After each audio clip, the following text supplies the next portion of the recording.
Le 26 janvier 1973, la malédiction de l'exorciste. C'est ce jour que sort le film d'horreur surnaturel L'Exorciste. Le film raconte l'histoire d'une jeune fille, Regan, qui souffre de troubles psychologiques et a des comportements étranges. Elle passe toutes sortes de tests médicaux, mais tous s'avèrent négatifs. Il faut se rendre à l'évidence, la jeune fille est possédée par un démon. C'est le père Carras qui, bien que traversant une crise de foi, est chargé par l'Église de pratiquer cet exorcisme. Il est secondé par le père Mérine, qui en a déjà pratiqué un en Afrique. Mais le démon s'avère plus puissant que prévu. Le père Mérine finit par succomber d'épuisement, et dans un accès de rage, le père Carras rue sur Regan et exige que le démon le prenne à sa place. Le démon arrache le médaillon de Saint-Joseph du cou de Carras et le possède, libérant Regan. Carras, sentant le démon entrer en lui, saute par la fenêtre et se tue. Le film comporte de nombreuses scènes qui choqueront pas mal de spectateurs, telles que la scène très réaliste d'angiographie cérébrale, la mutilation de Regan avec un crucifix, ou encore sa tête qui fait un tour à 360 degrés. Certains d'entre eux s'évanouiront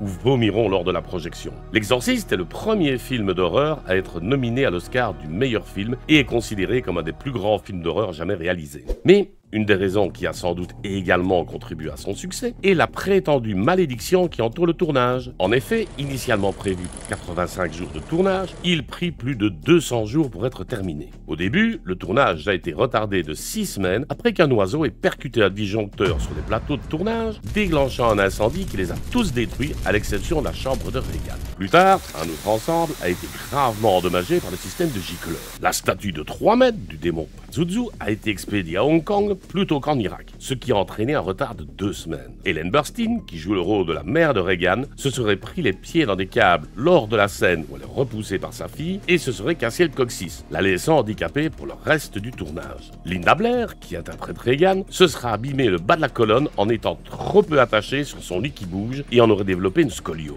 Un menuisier s'est coupé le pouce et un éclairagiste a perdu un orteil dans différents accidents. D'autres personnes liées au film ou des membres de leur famille sont décédés. Jack McGowan, une semaine après avoir terminé ses scènes en tant que Dennings.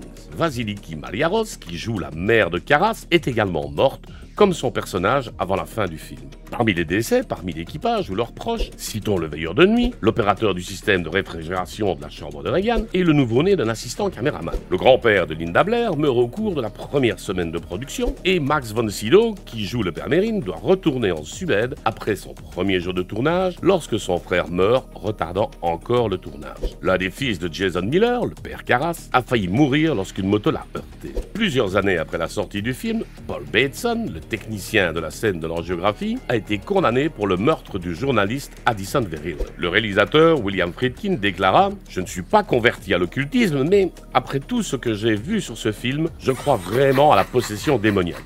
Dès le début, nous avons été tourmentés par des choses étranges et sinistres. » Cependant, pas mal de critiques pensent que toutes ces histoires ont été mises en avant par le studio pour produire un effet marketing, et également que les spectateurs avaient choisi d'aller voir un film d'horreur et que, peut-être, ils voulaient croire à cette malédiction. Quoi qu'il en soit, l'histoire est inspirée d'un vrai cas d'exorcisme qui aurait eu lieu en 1949 sur un jeune garçon anonyme, connu uniquement sous le pseudonyme de Rolando, et dont le scénariste du film, William Blatty, s'est inspiré. Si d'ailleurs, vous voulez en savoir plus sur les cas réels qui ont inspiré des films d'horreur, vous pouvez aller voir cette vidéo dans laquelle je parle de quelques cas qui sont à l'origine de grands films du genre.